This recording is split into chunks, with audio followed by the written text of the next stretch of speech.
दोस्तों, इस वीडियो में बिहार पुलिस एग्ज़ाम के लिए मोस्ट वीवीआई क्वेश्चन डिस्कस करेंगे। इसमें दोस्तों सभी अच्छे लेवल का क्वेश्चन है जो परीक्षा में सीधे सीधे पूछा जा सकता है। एक एक करके चलिए आप सभी क्वेश्चन को अच्छे तरीके से क्लियर कर लीजिए। डिटेल्स डिस्कशन के साथ आप सभी को बताने वाले हैं। तो पहला क्वेश्चन ये रहा दोस्तों आपके सामने, तो आप सभी फटाफट कमेंट करके बताइए फर्स्ट नंबर क्वेश्चन का सही आंसर क्या होगा। ABCD 4 ऑप्शन में से क्या होगा, आप सभी को फटाफट कमेंट करके बताना है।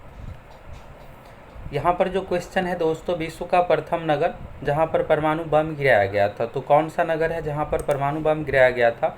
तो जापान के जो शहर है दोस्तों हिरोशिमा और नागासाकी, इन दोनों शहरों पर 1945 में बम गिराया गया और दोनों का डेट अलग अलग है।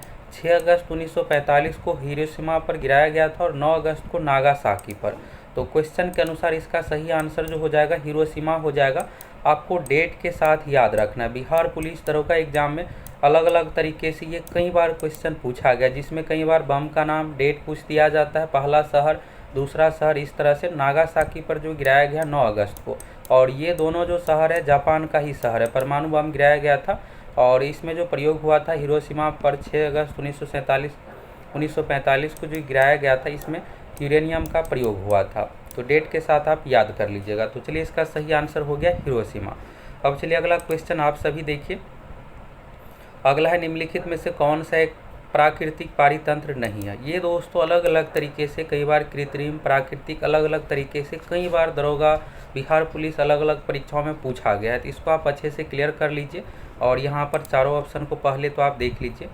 एक और ज़रूरी सूचना दोस्तों आप लोगों के लिए, अभी आप देखिएगा तो बिहार पुलिस में बहुत ही कम समय बचा हुआ है। तो आप लोगों का ये रिक्वेस्ट था कि एक ऐसा कोर्स लेकर आइए जिसमें हम 34-35 दिन में पूरी तैयारी, यानी सब कुछ तैयारी हो जाए और हम आसानी से 70+ स्कोर कर पाए। तो आप लोगों की रिक्वेस्ट पर दोस्तों सिलेक्शन वाला एक बैच लेकर आए हैं और आप सभी इस बैच के साथ जुड़ सकते हैं। स्पेशल कोर्स है, इस कोर्स का फ़ी बहुत ही कम रखा गया है।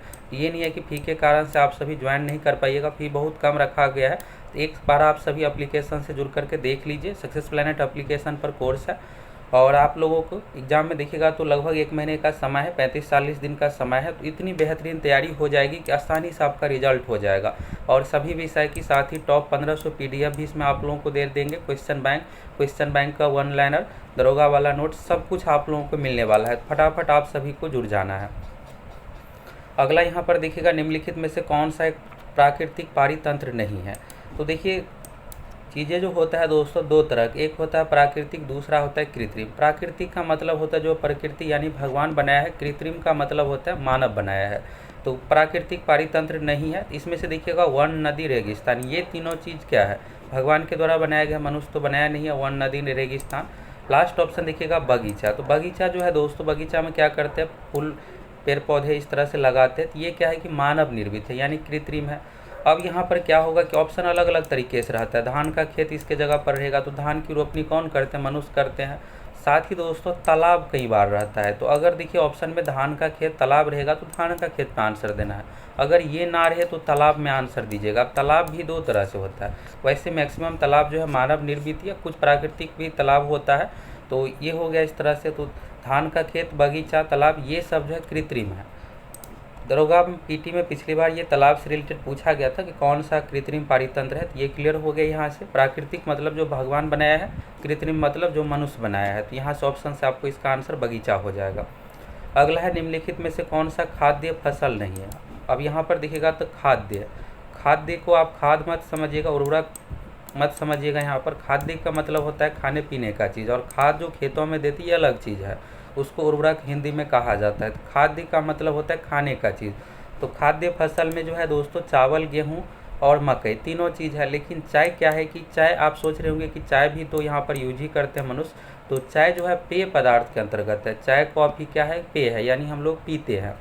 बाकी चावल, गेहूँ, मकई इसको खाते हैं भोजन के रूप में। चावल का इस तरह से हो गया भात, गेहूँ का रोटी, मकई का रोटी, ये सब इस तरह से। ये क्लियर हो गया। साथ ही चाय से रिलेटेड आप ये भी याद रखिएगा कि चाय उत्पादन में अग्रणी राज्य यानी पहले स्थान पर जो है असम है, और चाय का सबसे अच्छा जो किस्म है दार्जिलिंग का चाय है। और कॉफ़ी उत्पादन में अग्रणी राज्य कर्नाटक है। दोनों पूछा जाता है। चाय कॉफ़ी पेय पदार्थ है। अगला है समुद्री घोड़ा किसके अंतर्गत है। ये सब क्वेश्चन दोस्तों ऐसे ही क्वेश्चन आपके लिए लेकर आए हैं जो एग्जाम के लिए भी आए, यानी परीक्षा में आएगा ही आएगा, और जो आप लोगों को डिस्कशन करा रहे हैं उससे रिलेटेड भी आएगा एग्जाम में। तो समुद्री घोड़ा जो है ये मत्स्य के अंतर्गत है। तो ये टॉपिक आप लोगों को बायोलॉजी में मिल चुका है। यहाँ पर आप लोगों को 4 से 5 जो भी टाइप है, एम्फीबिया, सरीसृप के अंतर्गत कौन सा है, कोरोडेटा के अंतर्गत कौन सा है, ये इसका वीडियो भी आप लोगों को देने वाले हैं। तो बायोलॉजी में आप सभी इसको देख लीजिएगा। दरोगा, बिहार पुलिस, CSBC, BPSSC आयोग का ये फेवरेट टॉपिक है। यहाँ से एक क्वेश्चन हर बार पूछा ही जाता है, पूछ दिया जाएगा कि एम्फीबियंस का उदाहरण कौन सा है, सरीसृप का कौन सा है, मनुष्य किसके अंतर्गत है, ये सब पूछा जाता है।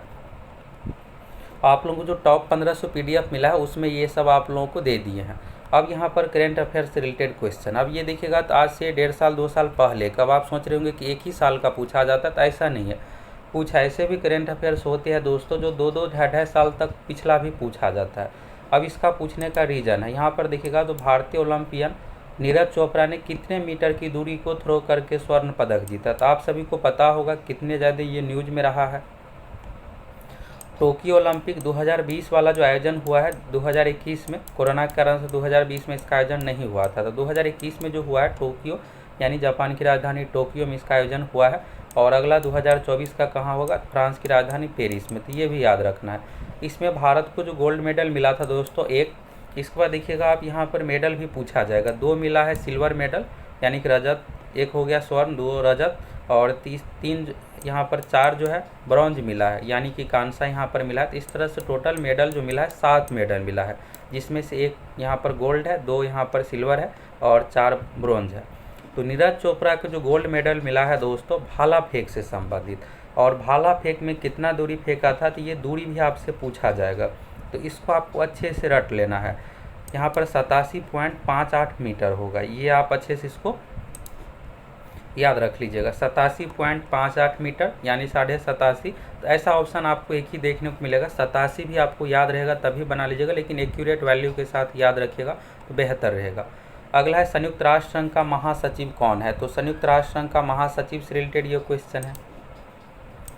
संयुक्त राष्ट्र संघ यानी यूएनओ का स्थापना देखिएगा तो 24 अक्टूबर 1945, और इसके महासचिव भी वर्तमान में एंटोनियो गुतरेस।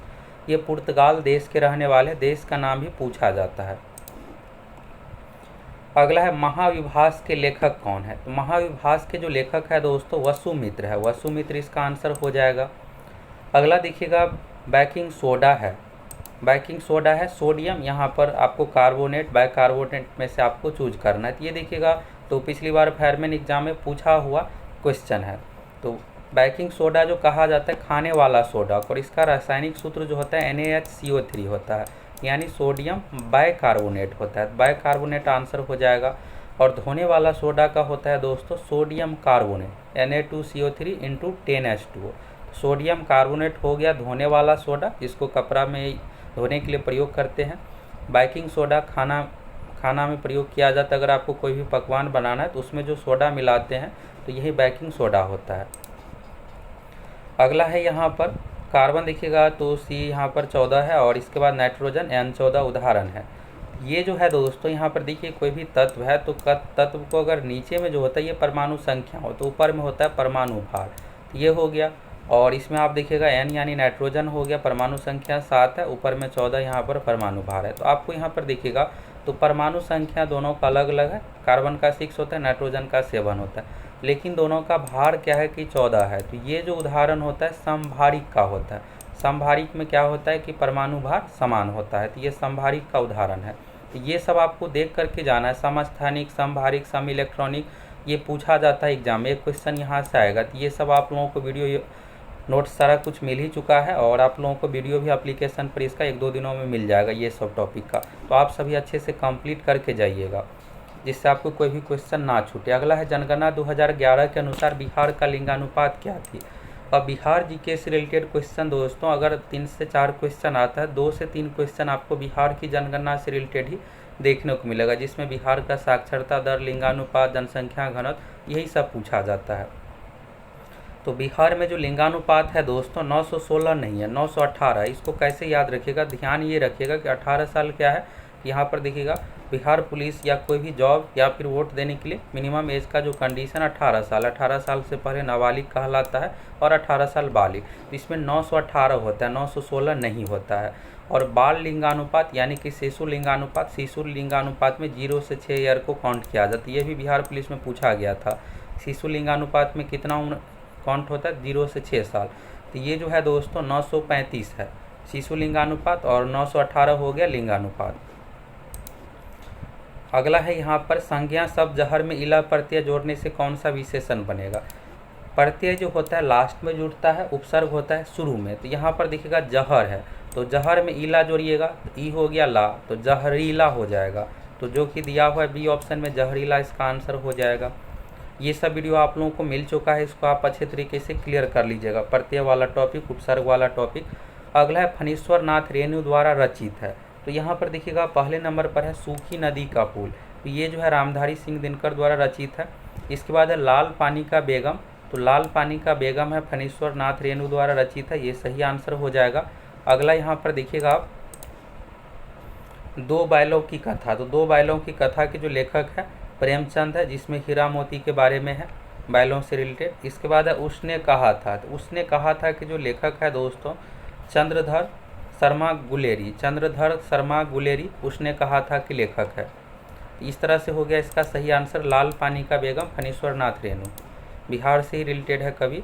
अगला यहाँ पर देखिएगा निम्नलिखित में से कौन सा शब्द कमल का पर्यायवाची है। यहाँ पर जो दिया हुआ है जलद आपको लग रहा होगा, तो पंकज कमल का जो पर्यायवाची होता है दोस्तों जलद नहीं होता है, जलज होता है। अगर जलज रहता तो होता, तो जलद नहीं होगा। इसके बाद कमल का पर्यायवाची शब्द है पंकज, नीरज, अरविंद, सरोज। तो अरविंद यहाँ पर है, तो अरविंद इसका आंसर हो जाएगा। अगला है बिहार राज्य के प्रथम मुख्यमंत्री कौन थे। तो बिहार राज्य के प्रथम मुख्यमंत्री थे श्री कृष्ण सिंह। वर्तमान में नीतीश कुमार मुख्यमंत्री है। वर्तमान में राज्यपाल भी आपको याद रखना राजेंद्र आर्लेकर राज्यपाल है। प्रथम राज्यपाल थे जयराम दास दौलतराम। प्रथम मुख्यमंत्री कृष्ण सिंह, प्रथम राज्यपाल जयराम दास दौलतराम। वर्तमान में मुख्यमंत्री नीतीश कुमार है और वर्तमान राज्यपाल है राजेंद्र आर्लेकर। राजेंद्र आर्लेकर ये नाम आप जरूर याद रखिएगा, ये एग्जाम में आएगा। बिहार के अभी वर्तमान में राज्यपाल कौन है, तो राजेंद्र आर्लेकर है। अगला है सिकंदर महान ने किस वर्ष भारत पर आक्रमण किया था। तो सिकंदर से रिलेटेड है। तो यहाँ पर देखिएगा 326 ईसा पूर्व। ईसा पूर्व को ही दोस्तों BC कहा जाता है और ईस्वी को कहा जाता है AD। तो AD मतलब समझिएगा ईस्वी, जैसे अभी 2021 ईस्वी चल रहा है, 2023 चल रहा है, और 326 यहाँ पर BC हो गया, ईसा पूर्व को कहा जाता है। तो इस तरह से हो गया। 15 का जो सही आंसर हो जाएगा दोस्तों C ऑप्शन 326 ईसा पूर्व। अगला यहाँ पर देखिएगा जातिवाचक संज्ञा से भाववाचक संज्ञा के निर्माण का सही उदाहरण है।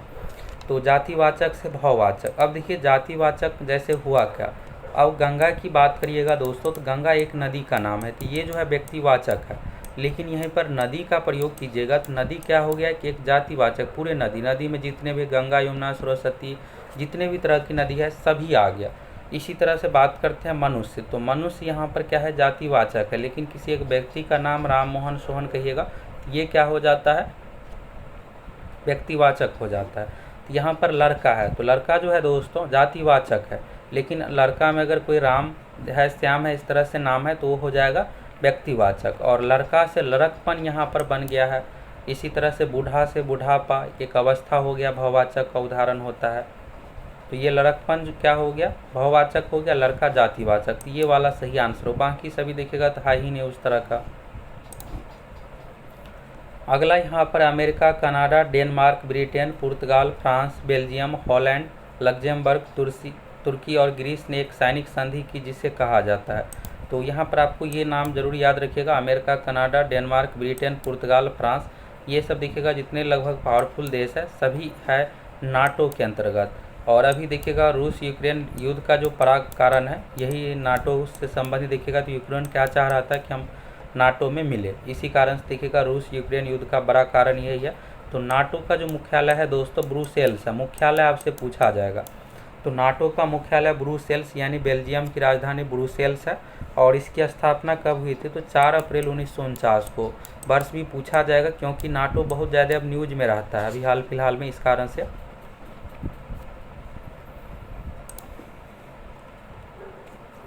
अगला है, यदि एक घन की प्रत्येक भुजा को 50% बढ़ा दिया जाए तो उसके पृष्ठीय क्षेत्रफल में। अब क्षेत्रफल है दोस्तों, यहाँ पर भुजा है घन का, तो घन में यहाँ पर ये नहीं समझना है कि घन का क्षेत्रफल का अलग यहाँ पर लगेगा। ये जो सूत्र होता है एक्स प्लस वाई वाला वहाँ पर लगता है जहाँ पर दो चीज़ों में वृद्धि हुए। जैसे यहाँ पर क्षेत्रफल हो गया तो क्षेत्रफल हमेशा दो चीज़ों पर निकलता है। ये वाला जो सूत्र लगाते हैं एक्स प्लस एक्स गुने वाई बट्टा एक्स। तो ये वीडियो आप लोगों को एप्लीकेशन पर मिला हुआ, आप सभी देख लीजिएगा। तो यहाँ पर देखिएगा 50% वृद्धि है, कमी रहता है या फिर वृद्धि अलग अलग रहता है, तो यहाँ पर चिन्ह के साथ लिखते हैं। तो x के जगह पर 50 लिखिए, और अगर कमी दिया हुआ है 20% तो y के जगह पर -20 इस तरह से करके इस पर बैठाना पड़ता है। तो यहाँ पर देखिए 50% ही है वृद्धि, प्रत्येक भुजा है, क्योंकि घन में क्या होता है कि सभी भुजा बराबर होता है। तो x y दोनों जगह पर आपको 50-50 रखना है। तो 50 + 50 हो गया, +50 × 50 बट्टा 100। और ये जो है दोस्तों, आप इस पे जो है समतुल्य बट्टा वाला भी सवाल बना लीजिएगा, प्रतिशत में भी बना लीजिएगा। बाकी वर्ग का भुजा रहे या फिर त्रिभुज, ये सब जितने भी है वृद्धि से रिलेटेड रहता है सभी इस पर बन जाता है। कमी रहेगा तो माइनस के साथ लिखेंगे, वृद्धि रहता है प्लस के साथ लिखते हैं। ये हो गया 50-50 100 हो गया यहाँ पर, और यहाँ पर 50 × 50 2500, 100 भाग दीजिएगा 25 हो जाएगा। तो इस तरह से आ गया यहाँ पर 125% की वृद्धि होगी। तो ये सब वीडियो आप लोगों को एप्लीकेशन पर मिला हुआ है, तो आप सभी देख लीजिएगा, फिर क्लियर हो जाएगा। अभी यहाँ पर शॉर्ट डिस्कशन कर रहे हैं इसलिए आपको समझ में बहुत नहीं आ रहा होगा। अगला है, डेविस कप किस खेल से संबंधित है? तो डेविस कप जो संबंधित है दोस्तों टेनिस से संबंधित है, तो टेनिस इसका सही आंसर हो जाएगा। अगला यहाँ पर देखिएगा, किस माह में भारतीय वायुसेना दिवस मनाया जाता है? तो भारतीय वायुसेना दिवस जो मनाया जाता है प्रत्येक वर्ष 8 अक्टूबर को। इन्फोर्समेंट सब इंस्पेक्टर यानी दरोगा पीटी एग्जाम में ये आया हुआ क्वेश्चन है। भारतीय वायुसेना दिवस कब मनाया जाता है? तो 8 अक्टूबर को, और अक्टूबर इसका सही आंसर हो जाएगा। तो इसको आप ज़रूर याद रखिएगा। और देखिएगा दोस्तों, तो अभी बिहार पुलिस के लिए आपके पास बहुत समय नहीं है, अभी आपको सीमित चीज़ पढ़ना है, जहाँ जहाँ से ज़्यादा क्वेश्चन आता है। तो हम आप लोगों को देखिएगा, तो जो कोर्स है इसमें आप लोगों को जितने भी टॉपिक है सभी का मिल चुका है। अब आप लोगों को अगले 35 दिन में वही सब पढ़ाने वाले हैं, जिससे आप लोगों को आसानी से 75 क्वेश्चन सही हो जाए। यानी जो मैक्सिमम क्वेश्चन जहाँ जहाँ से पूछा जाता है ऐसे टॉपिक से रिलेटेड आप लोगों को वीडियो मिलेगा। यानी आप अगर अगले जो भी 1 महीने का समय है, अगर आप अच्छे से तैयारी कर लीजिएगा तो रिजल्ट के लिए आपको सोचना ही नहीं पड़ेगा। कटअप से आपका 5-10 नंबर अधिक ही आएगा। टॉप 1500 PDF जो मिला है इसको आप बार बार पढ़ के अच्छे से कंप्लीट कर लीजिए। बाकी आप लोगों को प्रीवियस ईयर का 1 लाइनर PDF हो गया, साथ ही टेस्ट के रूप में क्वेश्चन, दरोगा वाला मेरा जो नोट्स है ये नोट्स भी आप लोगों को देने वाले हैं। यानी इतनी आपकी बेहतरीन तैयारी हो जाएगी कि रिजल्ट के लिए आपको सोचना भी नहीं पड़ेगा। तो कोर्स का प्राइस बहुत कम कर दिए हैं, और एक आप लोगों के लिए यहाँ पर सिलेक्शन वाला बैच शुरू किए हैं। तो इस बैच के साथ आप सभी जुड़ जाइए, और जो पहले से परचेज किया तो उसको ज्वाइन करने की ज़रूरत नहीं है, आप लोग ऑटोमेटिक उस बैच में जुड़ गए हैं। आप सभी को दोबारा ज्वाइन करने की ज़रूरत नहीं, जो नए छात्र है उसी को यहाँ पर स्पेशल कोर्स के साथ जुड़ना है। अगला देखिएगा, निम्नलिखित याम्योत्तर में कौन सा भारत का मानक याम्योत्तर है? तो भारत का मानक याम्योत्तर है 82.5 डिग्री। इसको 82 डिग्री 30 मिनट इस तरह से पढ़ा जाता है। पूर्वी देशांतर यहाँ पर हो गया। और यही सेम क्वेश्चन अभी देखिएगा तो 16 जुलाई को दरोगा पीटी में ये पूछा हुआ क्वेश्चन है। तो आप देख सकते हैं, हम आप लोगों को जो भी कराते हैं दोस्तों इंपॉर्टेंट क्वेश्चन ही करवाते हैं। ये ईस्ट डायरेक्शन आपको याद रखना है, पूर्व पश्चिम इस तरह से दिया हुआ रहता है ऑप्शन। अगला है, सामाजिक मूल्यों को आत्मसात कराने की प्रक्रिया को कहते हैं। तो ये जो कहा जाता है इसका सही आंसर हो जाएगा समाजीकरण। अगला है, किस प्रस्तों के एक टूटते हुए बैंक पर बाद की तिथि को चेक के रूप में किसने वर्णित किया था? तो ये जो कहा था दोस्तों एक डूबते हुए बैंक का चेक कहा था MK गांधी। कई बार क्या रहता है कि शॉर्ट में दिया हुआ है, तो गांधी जी का ही नाम मोहनदास करमचंद गांधी का ही यहाँ पर शॉर्ट नाम महात्मा गांधी का MK गांधी रहता है। तो ये नहीं आप सोचिएगा कि कोई और ऑप्शन यहाँ पर दे दिया गया, गांधी जी का ही नाम है, तो महात्मा गांधी इसका सही आंसर हो जाएगा। अगला देखिएगा दोस्तों, तो यहाँ पर ये तो क्लियर हो गया। चलिए अब अगला क्वेश्चन देखिए, जिमैक्स यानी जैमेक्स संयुक्त नौसेना अभ्यास है। तो देखिए युद्ध अभ्यास से रिलेटेड भी करेंट अफेयर्स में एक क्वेश्चन पूछा जाता है। तो इसमें आप लोगों को 6 से 7 कंप्लीट करना है और इसके बारे में आप सभी को बताए हैं, नोट्स आप लोगों को मिल चुका है, तो आप इसको अच्छे से कंप्लीट कर लीजिएगा। बाकी यूट्यूब पर भी इससे रिलेटेड आप लोगों को वीडियो देने वाले हैं करेंट अफेयर्स का। तो जैमेक्स जो युद्ध अभ्यास है दोस्तों, यहाँ पर देखिएगा जैसे जापान ऐसे इंडिया, तो इंडिया से रिलेटेड है। इसके बाद हो गया मिलिट्री एक्सरसाइज, इस तरह से हो गया। तो भारत एवं जापान के बीच में है, तो ये नाम से रिलेटेड ही है, तो भारत जापान इसका सही आंसर हो जाएगा। अब चलिए अगला क्वेश्चन यहाँ पर देखिएगा, राजराजेश्वर मंदिर कहाँ स्थित है। तो राजराजेश्वर मंदिर जो है दोस्तों तमिलनाडु में है। अब तमिलनाडु के कौन से शहर में है, तो तंजावुर में है। और ये शिव यानी शंकर जी का मंदिर है और इसको जो बनाया था चोल राजाओं ने, और राजा राज इस तरह संबंधित इससे है, तो उसी के नाम से रिलेटेड मंदिर है राजराजेश्वर मंदिर, शिव मंदिर है तंजावुर में। अगला है, किस अनुच्छेद के अनुसार संसद की संयुक्त बैठक होती है। तो संयुक्त बैठक यहाँ पर देखिएगा, तो अनुच्छेद 108 में इसके बारे में वर्णन है, तो अनुच्छेद 108 इसका सही आंसर हो जाएगा। तो ये वाला बहुत फेमस है दोस्तों, संयुक्त बैठक के बारे में पूछा जाता है कि संसद के संयुक्त बैठक होती है, अनुच्छेद 108 में इसका वर्णन है। अगला देखिएगा, निम्नलिखित में से कौन सी धातु हमारे शरीर में रक्त का थक्का जमाने के लिए उत्तरदायी है। तो रक्त का थक्का शरीर में जो उत्तरदायी है कैल्शियम होता है, तो इसका सही आंसर क्या हो जाएगा, कैल्शियम हो जाएगा। ये एग्जाम में पूछा जाएगा और साथ ही विटामिन के से रिलेटेड भी पूछा जाता है। अगला है, महिलाओं के गोले शॉर्ट पुट का वजन होता है। अब देखिए अभी बिहार पुलिस का आप सभी फिजिकल दीजिएगा तो गोला फेंक उसमें है, तो पुरुषों का अलग अलग है, महिलाओं का अलग है। तो ये दोस्तों पिछली बार 2021 दरोगा पीटी में पूछा हुआ क्वेश्चन है, तो बिहार पुलिस में भी पूछा जा सकता है, तो इसको आप जरूर याद रखिएगा। महिलाओं के गोले शॉर्ट पुट का जो वजन होता है 4 kg होता है, और पुरुषों की बात करें तो पुरुष का होता है 7.26 kg।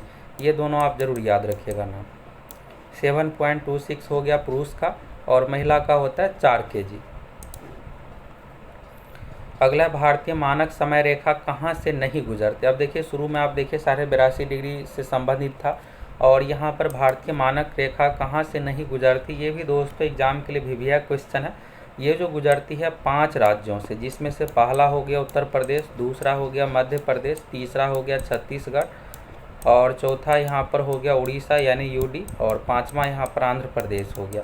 तो 5 राज्यों से गुजरते उत्तर प्रदेश, मध्य प्रदेश, छत्तीसगढ़, उड़ीसा, आंध्र प्रदेश। ये तेलंगाना से होकर नहीं गुजरती है, तो इसका जो सही आंसर हो जाएगा तेलंगाना, जो कि यहाँ पर गलत दिया हुआ है। अगला यहाँ पर देखिएगा, निम्नलिखित में से कौन सा गुण भारी पानी में नहीं होता है। तो भारी पानी यानी कि भारी जल जो कहा जाता है दोस्तों D2O यानी ड्यूटेरियम ऑक्साइड, इसका अनुभार जो होता है 20 होता है। भारी जल का प्रयोग नाभिक के रिएक्टर में किया जाता है। तो भारी जल का यहाँ पर देखिएगा, भारी पानी का क्वथनांक साधारण पानी से कम होता है, ये गलत दिया हुआ है। साधारण पानी का क्वथनांक जो होता है दोस्तों 100 डिग्री सेल्सियस, और भारी जल का 101 प्लस होता है, तो यहाँ पर इससे अधिक ही होता है, जो कि गलत है। बाकी है भारी पानी का घनत्व साधारण पानी से अधिक होता है, तो देखिएगा भारी पानी का तो सब कुछ अधिक ही होता है, हिमांक भी अधिक होगा, घनत्व भी अधिक होगा, क्वथनांक भी अधिक होगा। यह संचारण उत्पन्न करता है, संचारण यानी जंग, तो जंग तो यहाँ पर लगेगा ही।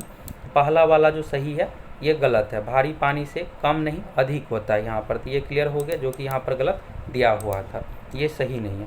अगला है, संपर्क विधि इसके निर्माण में प्रयोग होती है। ये उत्प्रेरक से संबंधित क्वेश्चन है। तो H2SO4 का यहाँ पर बनाने के लिए जो प्रयोग है विधि का नाम है, H2SO4 का जो विधि का नाम है संपर्क विधि, और इसमें जो प्रयोग किया जाता है उत्प्रेरक का प्लेटिनम चूर्ण, ये भी पूछा जाएगा। संपर्क विधि में सल्फ्यूरिक अम्ल बनाने के लिए कौन सा उत्प्रेरक प्रयोग होता है, प्लेटिनम चूर्ण का प्रयोग किया जाता है। यहाँ पर देखिएगा H2SO4 यानी सल्फ्यूरिक एसिड का अम्लों का राजा कहा जाता है सल्फ्यूरिक एसिड को, H2SO4 यहाँ पर हो गया। अगला देखिएगा, तो मंगोलों के वंशज मुगल कहाँ के निवासी थे। तो ये हो गया दोस्तों मंगोलों से रिलेटेड है मुगल वंश, और मुगल वंश का संस्थापक देखिएगा तो बाबर है, और ये कहाँ से आए थे, तो मध्य एशिया देश में पूछा जाता है, तो उज्बेकिस्तान से संबंधित है। अगला यहाँ पर है, चेचक स्मॉल पॉक्स होने का कारण है। चेचक देखिए 2 तरह का होता है, एक होता है स्मॉल पॉक्स जिसमें छोटे छोटे दाना होता है, इसको छोटी माता कहा जाता है। दूसरा होता है चिकन पॉक्स जिसमें बड़े दाना। तो यहाँ पर चेचक पूछा गया है स्मॉल पॉक्स। स्मॉल पॉक्स का जो कारण होता है दोस्तों वेरिओला, और चिकन पॉक्स का जो कारण होता है वेरिसेला होता है। दोनों का नाम आपको अच्छे से याद रखना है। चिकन पॉक्स का होगा वेरिसेला, स्मॉल पॉक्स का होता है वेरिओला वायरस, और ये दोनों वायरस जनित ही बीमारी है।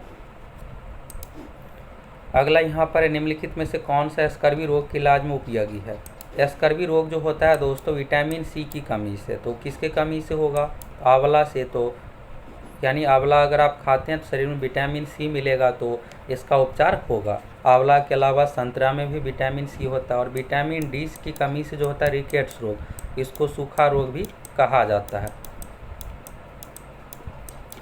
चलिए अब अगला क्वेश्चन देखिए।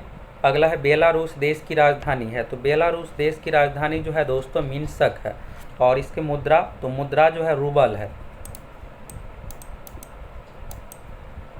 मुद्रा हो गया रूबल, और राजधानी है मिन्स्क। तो दोस्तों आप लोगों को वीडियो कैसा लग रहा है, डिटेल्स डिस्कशन कैसा लग रहा है, आप सभी अधिक से अधिक कमेंट करके ज़रूर बताइए। आप लोग इसी तरह से डिटेल्स डिस्कशन चाहते हैं या फिर शॉर्ट डिस्कशन, आप सभी अधिक से अधिक कमेंट कीजिए। अगला है, सिरोही राष्ट्रीय उद्यान किस राज्य में है। तो सिरोही राष्ट्रीय उद्यान जो है दोस्तों मणिपुर राज्य में है। मणिपुर में एक और है, किबुल लामजाओ राष्ट्रीय उद्यान, और ये एकमात्र तैरता उद्यान है, तैरतिया राष्ट्रीय उद्यान। अभी जितना भी देखिएगा तो क्या होता है राष्ट्रीय उद्यान, ये सभी ज़मीन से रिलेटेड ही होता है यानी स्थिर, और ये एकमात्र तैरता राष्ट्रीय उद्यान है। किबुल लामजाओ भी मणिपुर में ही है और सिरोही भी मणिपुर में ही है। अगला है, मत या वोट देने का अधिकार संविधान के किस अनुच्छेद के अंतर्गत है। तो मत या वोट देने का अधिकार अनुच्छेद 324 में देखिएगा तो निर्वाचन आयोग का वर्णन है, अनुच्छेद 324 में वोट देने का अधिकार है। और वोट देने के लिए मिनिमम एज का जो कंडीशन 18 साल है, सरकारी नौकरी के लिए भी 18 साल का कंडीशन है। अगला है, तृतीय बौद्ध संगीति का आयोजन किसके शासनकाल में हुआ था। तो तृतीय बौद्ध संगीति का आयोजन यहाँ पर आपको सीरियल से याद रखना है। पहला कहाँ हुआ था, राजगीर में, दूसरा वैशाली में, तीसरा हुआ था दोस्तों पाटलिपुत्र में, चौथा हुआ था कश्मीर में, कुंडलवन यानी कश्मीर में। तो पहला देखिएगा तो अजातशत्रु के शासनकाल में हुआ है, चौथा हुआ है कनिष्क के शासनकाल में, तीसरा हुआ है दूसरा हुआ है कालाशोक के शासनकाल में, और तीसरा कहाँ हुआ है, अशोक के शासनकाल में। तो यहाँ पर पूछा है तृतीय बौद्ध संगीति का आयोजन किसके शासनकाल में हुआ है, यह अशोक। पहला अजातशत्रु, दूसरा कालाशोक, तीसरा अशोक, चौथा कनिष्क। तो अशोक से संबंधित कौन सा है, तीसरा है, चंद्रगुप्त मौर्य में नहीं हुआ है। अगला है, ध्वनि की चाल निर्भर करता है। तो ध्वनि की चाल देखिए दो चीज़ों पर डिपेंड नहीं करता है, दाब एवं आवृत्ति पर। बाकी घनत्व हो गया, तापमान, इन सभी चीज़ों पर डिपेंड करता है। तो घनत्व इसका आंसर होगा, इनमें से सभी वाला नहीं होगा। ये अच्छा सा क्वेश्चन है। अगला है, एज यू लाइक इट पुस्तक के लेखक कौन है। तो एज यू लाइक इट पुस्तक के लेखक जो है विलियम शेक्सपियर। एग्जाम में यह आ सकता है क्वेश्चन, VVI क्वेश्चन है। अगला है, भारत का महान वृद्ध व्यक्ति किसे कहा गया है। तो भारत का महान वृद्ध व्यक्ति दादा भाई नौरोजी को कहा गया है। Grand old man of India भी इसको कहा जाता है। तो ये भी एग्जाम में पूछा जाता है, grand old man of India किसे कहा जाता है। तो दादा भाई नौरोजी को कहा जाता है। अगला देखिएगा, भारत में प्रांतीय स्वायत्तता शुरू की गई थी। तो देखिए दोस्तों यहाँ पर आज़ादी जो मिला है 1947 में, लेकिन 1935 में क्या हुआ था कि यहाँ पर ये रूल आया था भारत सरकार अधिनियम से कि राज्यों में सरकार का गठन हो सकता है। तो इसी के बाद देखिएगा बिहार में भी, तो उस समय क्या था कि मुख्यमंत्री का पद नहीं था, प्रधानमंत्री का पद होता था 1935 में। उस समय 11 राज्यों में सरकार का यहाँ पर गठन किया गया था। तो भारत सरकार अधिनियम 1935 द्वारा प्रांतीय स्वायत्तता शुरू किया गया था, यानी प्रांत में, तो अलग अलग राज्यों में यहाँ पर स्वायत्तता दिया गया था, लेकिन पूरे देश स्तर पर नहीं। तो भारत सरकार अधिनियम 1935 हो जाएगा। और जो नया कानून है दोस्तों संविधान, तो भारत सरकार अधिनियम 1935 का ही देखिएगा तो बहुत सारे चीज़ इसमें लिया गया है। अगला यहाँ पर, किसने सोचा था कि प्रथम बौद्धवादी काउंसिल राजगृह में ही होना चाहिए। तो प्रथम यानी बौद्ध धर्म से संबंधित जो सम्मेलन है राजगृह में, तो ये जो है दोस्तों आप सभी शुरू में ही देखे हैं, ये अजातशत्रु से रिलेटेड। इससे पहले भी क्वेश्चन आया था, पहला अजातशत्रु के शासनकाल में, दूसरा कालाशोक, तीसरा अशोक, चौथा कनिष्क। तो अजातशत्रु इसका सही आंसर हो जाएगा।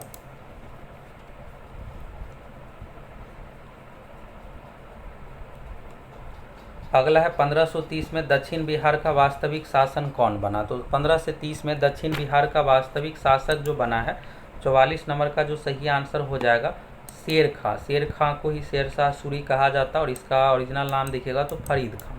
तो शेर खां हो जाएगा। शेर शाह का मकबरा कहाँ है, तो सासाराम में, बिहार के रोहतास जिला में सासाराम जगह पर है। अगला है संविधान सभा की प्रांतीय संविधान समिति के अध्यक्ष कौन थे। तो प्रांतीय देखिएगा यहाँ पर, तो प्रांतीय यानी जितने भी अलग अलग उस समय राजाओं का शासन था तो सभी को एक देश यानी भारत के अंदर लाना था। तो ये जो जिम्मेदारी दिया गया था सरदार वल्लभ भाई पटेल को। तो प्रांतीय संविधान समिति का अध्यक्ष कौन थे, सरदार वल्लभ भाई पटेल। अगला यहाँ पर है भारतमाला परियोजना का मुख्य केंद्र है। तो देखिए भारतमाला परियोजना का मुख्य केंद्र यही है, यहाँ पर देखिएगा तो इसका मेन मोटिव है दोस्तों बंदरगाहों, नेशनल हाईवे, इन सभी को एक साथ कनेक्ट करना है। तो माल ढुलाई एवं यात्रियों की गति की दक्षता का अनुकूलन, ये सही आंसर हो जाएगा ऑप्शन के अनुसार। बाकी अगर बंदरगाह वाला ऑप्शन आए तो बंदरगाह वाला ऑप्शन आपको आंसर देना है। अगला यहाँ पर है ट्राइग्लिसराइड क्या है। तो ट्राइग्लिसराइड क्या है आप सभी बताइए,